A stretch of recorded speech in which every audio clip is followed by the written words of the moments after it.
Good morning all of you. समाजशास्त्र की YouTube कक्षा में आपका स्वागत है। मैं घनश्याम सैनी, सहायक आचार्य समाजशास्त्र, श्री कल्याण राज के कन्या महाविद्यालय सीकर। डियर स्टूडेंट्स, आज हम चर्चा करते हैं सामाजिक विचारकों में प्रमुख भारतीय सामाजिक विचारक AR देसाई के बारे में।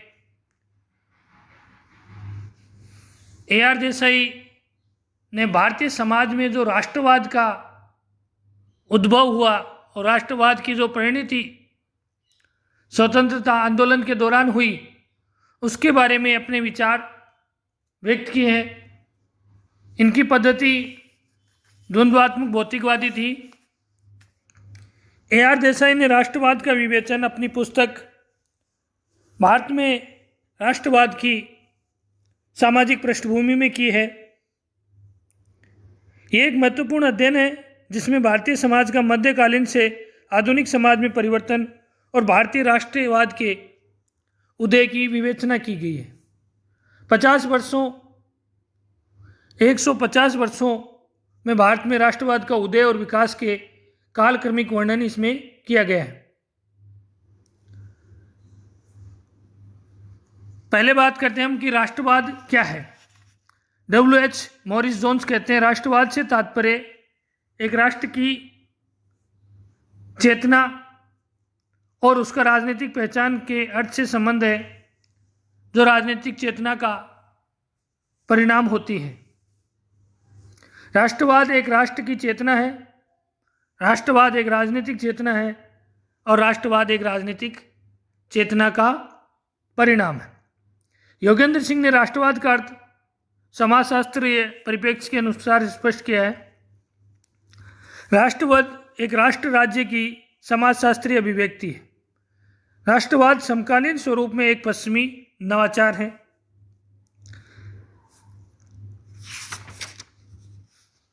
देसाई ने अपनी जो पुस्तक थी भारतीय राष्ट्रवाद की सामाजिक पृष्ठभूमि के पूर्व प्रमुख अध्यायों में हम चर्चा करें तो सबसे पहली बात, पूर्व ब्रिटानिया भारत की आर्थिक और संस्कृति आत्मनिर्भर ग्रामीण समुदाय।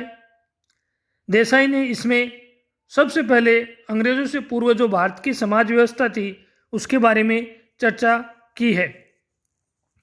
दूसरा अध्याय, भारत पर ब्रिटेन की जीत, भारतीय समाज का रूपांतरण। मार्क्सवादी द्वंद्वात्मक परिप्रेक्ष्य से भारत के राष्ट्रवाद के उदय और विकास की विवेचना करते हुए इन्होंने दूसरे अध्याय में विस्तार से लिखा है कि किस प्रकार से ईस्ट इंडिया कंपनी, फिर भारत में ब्रिटिश साम्राज्य स्थापित हुआ और भारत का ग्रामीण और नगरीय समाज का जो रूपांतरण है आर्थिक, सामाजिक, सांस्कृतिक, राजनीतिक आत्मनिर्भरता से पराश्रयता की ओर बदल गया। ग्राम अब आत्मनिर्भर प्रजातंत्र नहीं रहे। यहाँ से राष्ट्रवाद का शुरुआती उदय शुरू होता है।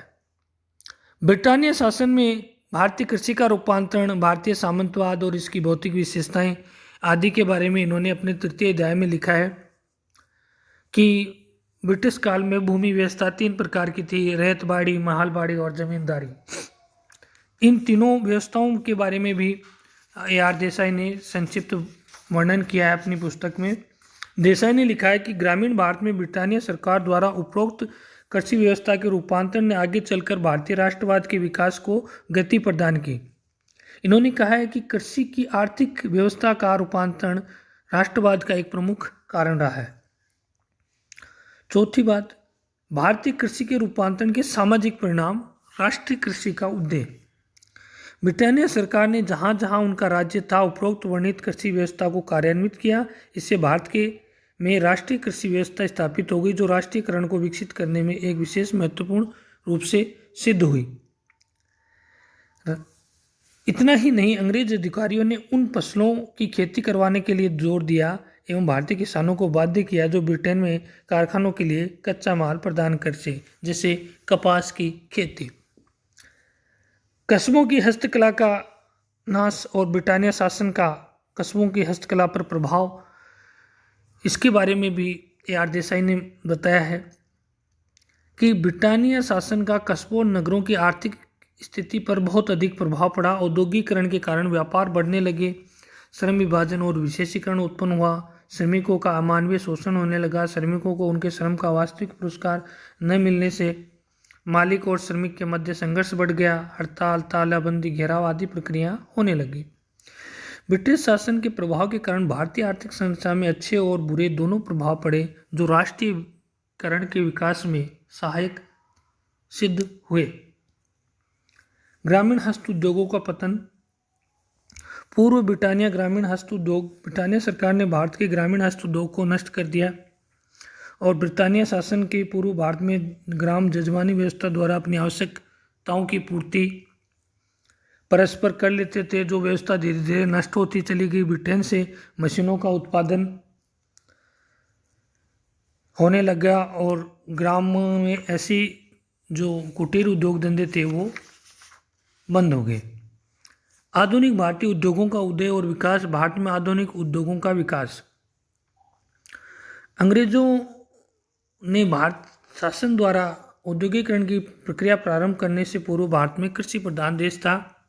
अंग्रेजों ने यहाँ पर बहुत अधिक उद्योग धंधे स्थापित करने की ओर प्रयास किया। इस व्यवस्था के कारण ग्राम का संबंध और कस्बों में एक बहुत बड़ी विभाजन उत्पन्न हो गया। इस औद्योगिकरण की प्रक्रिया ने भारत में राष्ट्रवाद के विकास की प्रक्रिया को गति प्रदान की और आधुनिक यातायात के साधन से भारतीय राष्ट्रवाद का उदय हुआ। ब्रिटानिया शासन ने भारत में संचार, प्रशासन और व्यापार के लिए अनेक सड़कें बनवाई, रेल, मोटर आदि यातायात साधनों को विकसित किया। इससे भारतीय लोगों का एक स्थान से दूसरे स्थान पर जाना सुगम हुआ और इनमें संगठित राष्ट्रीय आंदोलन इन्होंने किया।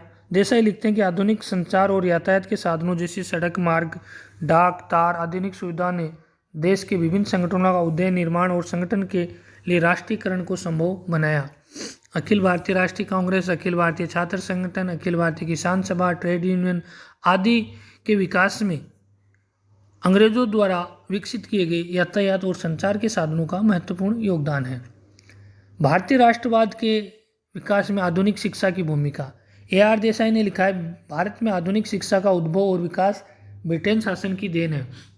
ब्रिटानिया शासन ने तो भारत में शिक्षा का विकास अपने शासन को सुचारू रूप से चलाने के लिए किया, परंतु यही शिक्षा भारत में राष्ट्रवाद का उदय और विकास के कारण के लिए भारतीयों के लिए वरदान सिद्ध हुई। देसाई ने भारतीय शिक्षा के लिए अंग्रेजों ने जो महत्वपूर्ण कार्य किया उसका वर्णन इन्होंने किया था। अंग्रेजों ने यहाँ आधुनिक और अंग्रेजी शिक्षा की शुरुआत की और आधुनिक शिक्षा राष्ट्रवाद के विकास में एक अति प्रभावशाली कारक रहा है। शिक्षा ने भारतीय युवाओं के राष्ट्रवाद, गणतंत्रवाद और समाजवाद के प्रति प्रोत्साहित किया। ब्रिटिश शासन द्वारा प्रदान की गई शिक्षा एकमात्र ऐसा कारक सिद्ध हुआ जिससे प्रबुद्ध लोगों का बौद्धिक विकास किया, जिन्होंने न केवल स्वतंत्रता आंदोलन को आगे बढ़ाया बल्कि राष्ट्रवाद की भावना का प्रचार और प्रसार किया, सामाजिक सांस्कृतिक आदि सुधार भी किए। ब्रिटिश शासन में भारत का राजनीतिक और प्रशासनिक एकीकरण भी एक प्रमुख कारक रहा है। भारतीय राष्ट्रवाद का उदय और विस्तार भारत में राजनीतिक और प्रशासनिक एकता ही नहीं बल्कि भारत के स्तर पर राष्ट्रवाद के होने का प्रश्न ही नहीं उठता। अंग्रेजों ने पूरे देश में एक समान शासन और प्रशासन व्यवस्था लागू की, जिससे ब्रिटिश साम्राज्य सुचारू रूप से चल सके, परंतु ये एकीकरण भारतीय लोगों में राष्ट्रवाद की भावना उदय पर किया गया। भारत में नवीन सामाजिक वर्ग का उदय होना भी राष्ट्रवाद के लिए एक महत्वपूर्ण होता है। ब्रिटिश शासन काल में सामाजिक, सांस्कृतिक और राजनीतिक, प्रशासनिक, शैक्षिक आदि आधुनिक परिवर्तनों के कारण नवीन वर्गों का उदय हुआ।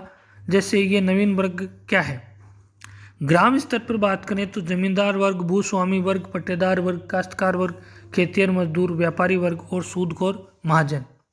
नगरों में पूंजीपति, आधुनिक श्रमिक, छोटे दुकानदार, व्यवसायी, बुद्धिजीवी, मध्यम वर्ग, इन सभी वर्गों का विभाजन भारत में राष्ट्रवाद के उदय के लिए जिम्मेदार है। आधुनिक राष्ट्रवाद के उदय में प्रेस की भी महत्वपूर्ण भूमिका थी, जिसके बारे में ए आर देसाई ने कहा है कि समाचार पत्र आधुनिक युग के शक्तिशाली साधन थे और समाचार पत्रों के कारण ही भारतीय राष्ट्रीय आंदोलन गति पकड़ा और राष्ट्रीयता की भावना इसमें आई। ए आर देसाई कहते हैं भारतीय राष्ट्रीय आंदोलन में या भारतीय राष्ट्रवाद के उदय में भक्ति सुधार आंदोलनों का भी महत्वपूर्ण योगदान है। जाति व्यवस्था के विरुद्ध ईसाइयों का या अन्य जो सामाजिक कुरीतियाँ हैं जिनका आर्य समाज, ब्रह्म समाज आदि ने भी राष्ट्रवाद, स्वामी विवेकानंद, रामकृष्ण मिशन आदि ने भी भारतीय राष्ट्रवाद के उदय में बहुत अधिक योगदान दिया। इस प्रकार ए आर देसाई कहते हैं कि भारत में राष्ट्रवाद का उदय किसी एक घटना या कारण का परिणाम नहीं है, बल्कि अनेक घटना या कारणों का समन्वित परिणाम है। धन्यवाद।